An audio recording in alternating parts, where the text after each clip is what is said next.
Radio Lomé, il est 12h30.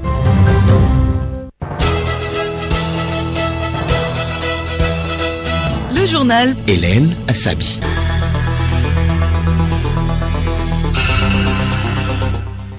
Auditeurs, bonjour. Merci de rester avec nous pour la grande édition de la mi-journée. Au sommaire, la population togolaise et surtout le monde rural aura désormais des informations fiables sur les prévisions météorologiques. Les résultats des travaux des experts sont présentés ce vendredi à Lomé. C'est dans le cadre des prévisions saisonnières dans les pays du Golfe de Guinée.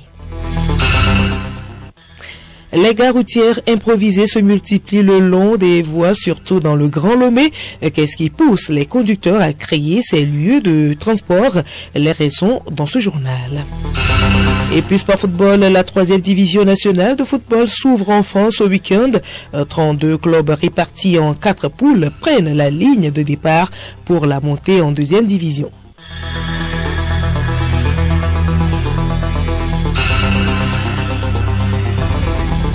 radiolomé.tg. Audience hier à la primature, Madame le Premier ministre Victoire Toméga-Dogbe a échangé avec Adéami, directeur de Ecobank. En fin de mission, il est venu exprimer sa gratitude à la chef du gouvernement. Il a profité de l'occasion pour présenter aussi son successeur, Adéami, au sortir de l'audience. The Honorable Prime Minister was ready to receive. Je suis venu voir son Excellence Madame le Premier ministre pour la remercier, elle et tout le gouvernement, pour le soutien qu'ils ont apporté à Ecobank Iti durant tout mon exercice. J'ai passé pratiquement 7 ans et demi au Togo et aujourd'hui j'ai fini ma mission. Je pars à la retraite dès le 1er mars prochain. Ainsi, je suis venu aussi présenter mon successeur, Jérémy Arroy, le nouveau DG de Ecobank Iti dès le 1er mars. Je voudrais aussi féliciter Madame le Premier ministre, tout le gouvernement et le chef de l'État pour tous les efforts de développement que j'ai observés durant tout mon séjour au Togo. Je vais rassurer les autorités togolaises que même après mon départ, le soutien de Ecobank Iti va toujours continuer. Nous vous l'annoncions en titre, un forum régional de prévision saisonnière des caractéristiques agro-hydroclimatiques de la grande saison des pluies dans les pays du Golfe de Guinée s'est ouvert ce matin à Lomé. Ces assises vont permettre aux initiateurs de partager les résultats des prévisions météorologiques, des travaux élaborés par les experts avec les autorités et les professionnels des médias. Ceci en vue de permettre à toutes les populations et surtout le monde rural d'être bien informés des résultats de ces travaux. Nous y reviendrons dans nos prochaines éditions. Allons à présent à Sokodé où le forum des producteurs agricoles du Togo, FOPAT, pour le compte de la région centrale se poursuit. Les travaux ont été lancés hier par le ministre de l'Agriculture, de l'Élevage et du Développement rural, Lekbagbebeni. Les participants ont suivi 3 communications. Il s'agit de la mise en œuvre de la feuille de route gouvernementale Togo 2025 liée aux ZAP, aux intrants, aux semences et à la protection des végétaux. La deuxième communication a porté sur l'irrigation et la mécanisation agricole, enjeu clé pour le développement du secteur agricole. Autre communication, promotion des produits des filières fruits, maraîchage et stratégie d'amélioration de la filière anacarde, facilitation de l'accès des producteurs au financement et transformation agro-industrie. Nous poursuivons notre série de dossiers sur l'héritage. Aujourd'hui, il est question des formes d'héritage. Nabara Nafara Noudar. Les propriétés successorales peuvent comprendre des maisons, de l'argent, des entreprises ou des terres appartenant aux défunts. L'individu peut également léguer des objets de valeur tels que des bijoux ou des objets de famille. Tout ceci est regroupé en 2 grandes catégories d'héritage. C'est ce qu'explique Novon Kofi Dometor, greffier à Lomé. Il y a 2 grandes catégories d'héritage. L'héritage actif et l'héritage passif. Donc actif, c'est-à-dire les biens, et le passif, ce sont des dettes. Votre défunt père, à son décès, peut avoir des dettes. S'il laisse des dettes, vous devez payer les dettes qu'il a laissées. Vous n'allez pas simplement courir, tomber sur ses biens. Vous devez avoir l'esprit qu'au moment où vous ruez, bien vous accourez sur les biens, vous courez aussi sur les dettes. Certaines cultures considèrent les types d'héritage selon les sexes ou l'âge. L'héritage partageable exige que tous les enfants d'un individu décédé reçoivent une part égale. Selon le code des personnes et de la famille, un héritier a la capacité de refuser une succession. Les conditions d'éligibilité à un héritage à suivre dans nos prochaines éditions. Allons à présent sur la route pour notre série de dossiers sur les gares routières improvisées sur le long des voies. Ces lieux de transport de proximité se multiplient surtout dans le Grand Lomé. Qu'est-ce qui pousse les chauffeurs à transformer les bords des routes en gares routières? Mileka Agbokou est allé aux informations.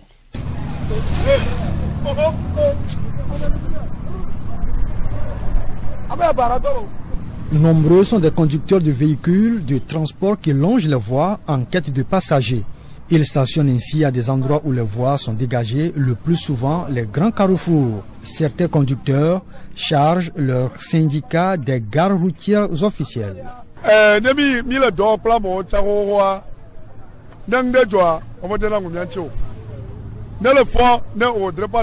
Nous travaillons depuis avec eux, mais ils ne nous respectent pas. On est malade, personne ne s'occupe de nous. Nous nous sommes casernés ici pour nous entraider. S'il y a possibilité de nous trouver un lieu ou un endroit, nous sommes prêts à y aller. Bon, nous chauffeurs, parce que le tronçon le Lomé-Palimé, on n'a pas préféré rester au bord de la route. Le problème est que nous n'avons pas de station, nous n'avons pas de gare routière. Comme vous l'avez déjà dit que nous avons une gare routière à Madiba. Bon, en toute sincérité, arrivé là-bas aujourd'hui, il y a les gens de Boumaf là-bas qui font des choses de pavés. Nous ne pouvons pas garer nos voitures sur les pavés. Et pour être franc avec vous, nous cherchons une station. On cherche une station, soit une gare routière, garer nos véhicules là-bas, charger les véhicules un à un. D'autres conducteurs sont conscients des dangers qu'ils courent en prenant les passagers en cours de route. Rester au bord de la route, ça nous pose nous-mêmes des problèmes. C'est-à-dire, c'est pas sécurisant. Pour être franc, c'est pas sécurisant. Rester au bord de la route et courir après les passagers, disant qu'on cherche passagers là, c'est pas sécurisant. Donc, nous, où nous sommes aujourd'hui, nous cherchons une gare routière prête pour les chauffeurs. Avoir des chambres ou des magasins aussi, les colis se prennent, on peut garder les colis là-bas. Un passager vient, voulait voyager, dans la nuit, il n'a pas trouvé de voiture, il peut se coucher là-bas, se mettre à l'aise, avoir des toilettes. Il faut que les choses soient prêtes dans la gare routière avant d'y aller. Donc nous sommes prêts de rentrer dans une grande gare routière si les autorités, soit nos syndicats, sont à nous l'offrir. Ces gares routières occasionnelles servent apparemment aux passagers qui se voient vite servir.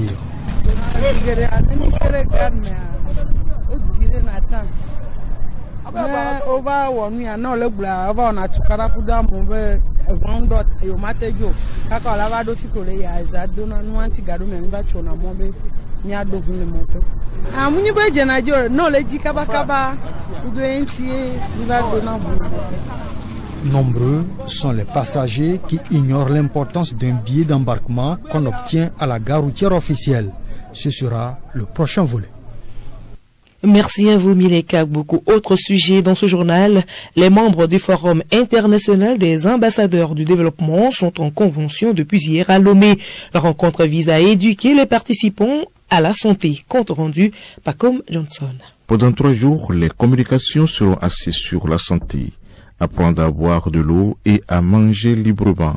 Professeur émérite en coaching, Patrick Ama Pouillon, fondateur de FIAD Monde. L'une des choses essentielles dont l'être humain a besoin, c'est la santé.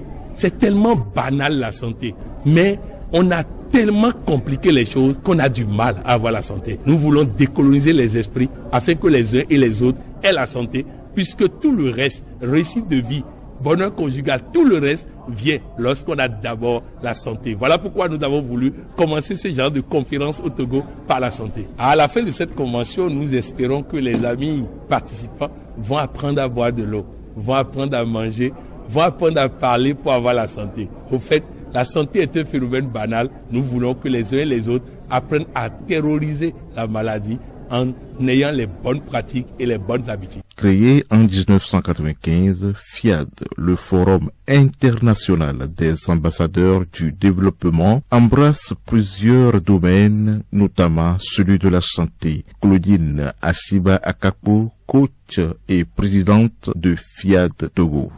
Nous sommes au niveau du coaching intégral. Le coaching intégral où il y a 9 domaines. C'est ainsi qu'il y a la santé, les relations parents-enfants, le bonheur conjugal, l'entrepreneuriat, la santé, qui est le thème central de cette convention. Nous sommes fiers au Togo de représenter cette fédération qui apporte de la joie, du bonheur. Nous sommes des ambassadeurs du développement, mais nous avons beaucoup d'autres ressources. Un séminaire totalement gratuit et ouvert à tous. Il prend fin demain samedi entre 18h et 21h. Culture pour poursuivre, elle ressemble à un carnaval. La danse saut est exécutée en période des grandes funérailles chez les Kabyais, moment festif pendant lequel des musiciens traditionnels jouent en pleine rue. Pourquoi doit-on danser saut en ces périodes? Geneviève Okbougnon nous en parle. Nous sommes dans la préfecture de la Fosa, à plus de 400 km au nord du Togo, chez les Kabyais. Entre décembre et mars, c'est la période des grandes funérailles.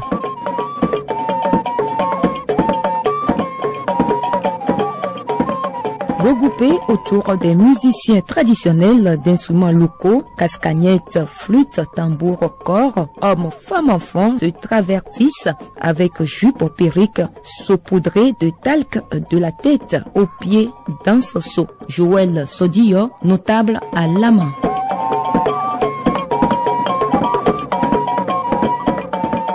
La danse traditionnelle saut en pays kabyais, c'est le mois de février. Quand on veut faire saut, la veille, on doit attendre le son du corne.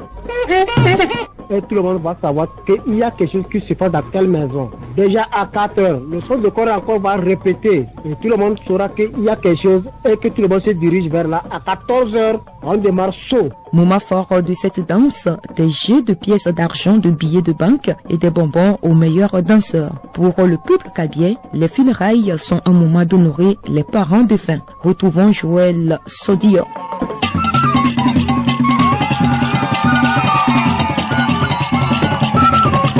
Quand on dit saut en pays kabyais, la personne qui est décédée, 60 ans et plus là, on doit lui faire saut pour mettre la différence entre 60 ans et moins de 60 ans. C'est pour pouvoir mettre la différence entre l'homme adulte et moi adulte. Quand on démarre là où l'homme est décédé, eux-mêmes ils ont leur équipe de saut et tout le monde se met dans n'importe quel habillement, ils viennent, ils dansent. Quand les beaux arrivent, on doit les recevoir. Ils vont faire les cérémonies à la maison. Et ils tournent la maison, ils reviennent, on les donne l'eau à boire et ils sortent, ils repartent. Et le lendemain ils reviennent, on les reçoit. Vivement que ce patrimoine culturel des peuples kabyais soit pérennisé pour les générations futures.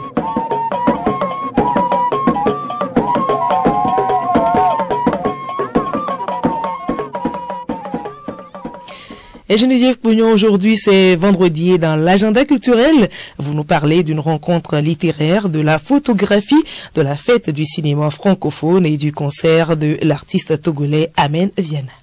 Concert Afro-Rock, l'artiste togolais Amen Viana convie ce vendredi 24 février le public autour de son album Afro-Canaliste. C'est à partir de 19h à l'Institut français du Togo. Guitariste, chanteur, compositeur, Amen Viana s'est créé des univers sonores étourdissants tout en puisant aux racines de la musique africaine. Afro-canaliste, c'est un mot pour dire il y a Afro. C'est un Africain qui part d'Afrique à la recherche, qui rêve de parcourir le monde et qui se fait son propre psychanalyse, qui essaie de s'adapter à toutes les situations et tout en restant authentiquement africain. J'espère que le sera nombreux ce vendredi 24 février à l'Institut français de Lomé à partir de 19h30. Le message c'est que venez, j'ai beaucoup de choses à partager avec vous. De la musique au cinéma, la représentation pour l'Afrique de l'Ouest de l'Organisation internationale de la francophonie organise du 10 au 25 mars prochain la 3e édition de la fête du cinéma francophone autour du thème Nos imaginaires francophones. Et ce sera dans 3 villes, à savoir Balimé, Lomé et Cotonou. Parlons photographie à présent. Gododo, c'est le nom d'une rencontre internationale de la photographie. Elle se tient du 1er au 18 mars prochain. Cet événement ambitionne de célébrer la photographie africaine avec une résidence de création. Et puis, rencontre littéraire à l'Institut français du Togo. L'écrivaine camerounaise Djaïli Amadou Amal, prix Goncourt des lycéens en 2020 avec son œuvre Les Impatientes rencontre les lycéens de Lomé. C'est ce samedi 25 février à partir de 18h.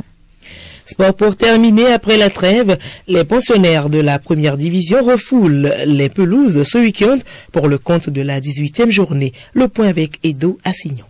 Pour cette 18e journée, ce samedi, Kakadel de Doufelgou reçoit au municipal de Kara Tambo FC de Dacha. Le stade de la Jeunesse Club d'Agoé accueille l'opposition Espoir de Zior en tente de Delomé. Dimanche, l'AS Bina offre son hospitalité à Gomido de Kpalimé. L'AS Togoport de Lomé reçoit à Blogame Ange de Notien. Au municipal de Lomé, Dito FC se mesure à Unisport de Sokoré. La rencontre Semasi Asko est reportée à une date ultérieure. Le match ASK Bolesou est reporté au lundi 27 février. La saison 2022-2023 de la 3e division débute ce week-end sur l'ensemble du territoire national.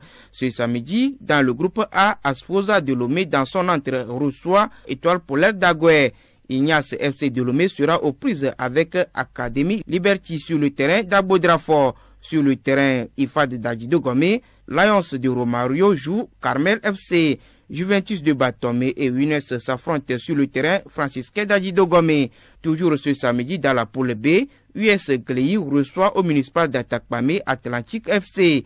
Akbelek Monvier, Jijika accueille Olympique de Vaud. Koto de Morita dans son entrecroise AS Tchekpo à Agou Gadjepe, AS Genito se mesure à Okiti de Barou. Dans le groupe C, les matchs se jouent dimanche. À Chamba, Odalou affronte Lion d'Afrique. US Agbadi se mesure à Sotobois à Abou Ossédanier. Alidi FC reçoit à Tchébébé AS Mo. Dans le groupe D, samedi, Tigre Noir reçoit au municipal de Dapaon JSD. Au municipal de Kanté, Tafas FC croise AS Dankben. AS Djermabou et TP Sara se donnent rendez-vous au municipal de Mango. La dernière rencontre de cette poule D se joue dimanche au municipal de Dapaon. Elle oppose MCC à Arsenal FC.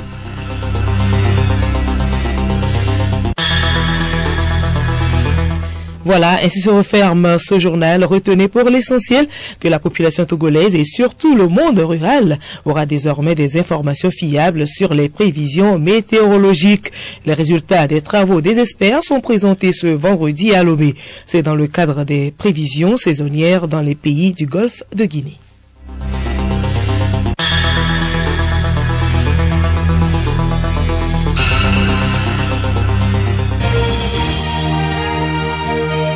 Radio Lomé, boîte postale 434, email radiolomé@radiolomé.tg. Radiolomé.tg